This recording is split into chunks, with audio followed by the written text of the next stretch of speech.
தான் இந்த வீடியோவில் வந்து தெளிவாக வந்து பார்க்க போகிறோம். ஸோ நீங்கள் வந்து இந்த ஏர் ஃப்ரையரில் வந்து அதாவது வந்து டாப் சர்ஃபேஸ் அப்படி பார்த்தீங்கன்னா ஃபுல்லாமே வந்து டச்சு தான். இல்லை உங்களுக்கு வந்து நீங்கள் ப்ரீசெட் வந்து டச் ஸ்க்ரீன் தான் இருக்கும். ஸோ நீங்கள் வந்து டச் பண்ணியே யூஸ் பண்ணிக்கலாம். ஸோ அப்புறம் வந்து நான் பார்த்தீங்கன்னா இது வந்து ரேபிட் ஏர் டெக்னாலஜி, இந்த ஃப்ளிப்ஸில் ரேபிட் ஏர் டெக்னாலஜி வந்து இருக்குது. ஸோ இதோட யூசஸ் என்னன்னு பார்த்தீங்கன்னா ஆல்ரெடி சொன்னது தான். அதாவது வந்து சிக்கன் எதுனாலும் சரி ஒன்று போல் வந்து குக் பண்ணும். 2 பேஸ்கெட் வந்து இருக்குது. இப்போ ஃபஸ்ட்டு பேஸ்கெட் ஓப்பன் பண்ணி பார்த்தீங்கன்னா உள்ளுக்குள்ளே ஒரு ட்ரே மாதிரி கொடுத்துருக்காங்க. ஸோ இதே மாதிரி இப்போ இதோட சைஸ் பார்த்திங்கன்னா 6 லிட்டர். இப்போ இந்த பேஸ்கெட் பார்த்திங்கன்னா வந்து 3 லிட்டர்ஸ். அதே மாதிரி உள்ளுக்குள்ளே வந்து ஒரு ட்ரே கொடுத்துருக்காங்க. ஸோ இப்போ வந்து ரெண்டையுமே வந்து நம்ம க்ளோஸ் பண்ணிடலாம். இந்த ஏர் ஃப்ரையரோட மெட்டீரியல் என்னென்னு பார்த்தீங்கன்னா பிளாஸ்டிக்.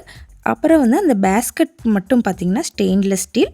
இப்போ பேஸ்கெட்டுக்குள்ளே கோட்டிங் இருக்குது. ஸோ அது வந்து nonstick. So this was a safe.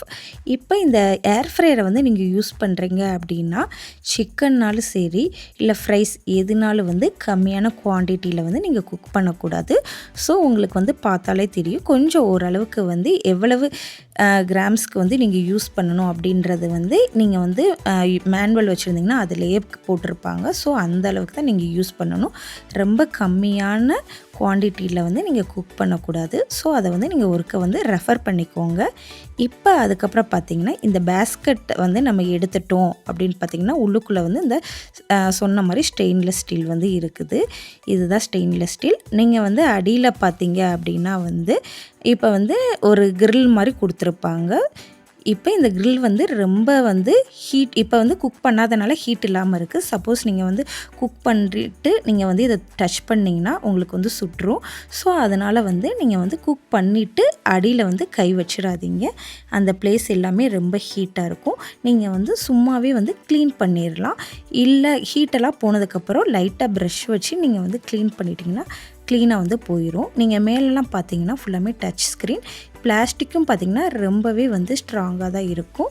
இப்போ வந்து மேலே டச் ஸ்க்ரீன் நீங்கள் வந்து டச் பண்ணாலே போதும். பின்னாடி வந்து வயர் வந்து கொடுத்துருப்பாங்க. வயரை வந்து ஹோல்ட் பண்ணுறதுக்காக கொடுத்துருப்பாங்க.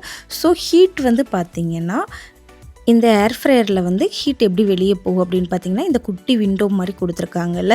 ஸோ இது வழியாக தான் வந்து ஹீட்டெல்லாம் வந்து வெளியேறும். அது மட்டும் இல்லாமல் இது இப்போ வந்து நீங்கள் குக் பண்ண போகிறீங்க அப்படின்னா ரொம்ப இந்த கேஸ் அடுப்பு இந்த மாதிரி பக்கத்துலலாம் வச்சு குக் பண்ணாதீங்க. ஸோ இதுக்குன்னு தனியாக ஒரு இடத்த சூஸ் பண்ணிக்கோங்க. இப்போ இதுதான் வந்து வயர்ஸ் எல்லாம் வந்து நீங்கள் குக் பண்ணிவிட்டு இந்த வயர் தேவையில்லைன்றப்ப இந்த மாதிரி வந்து நீங்கள் மாட்டிக்கலாம். ஸோ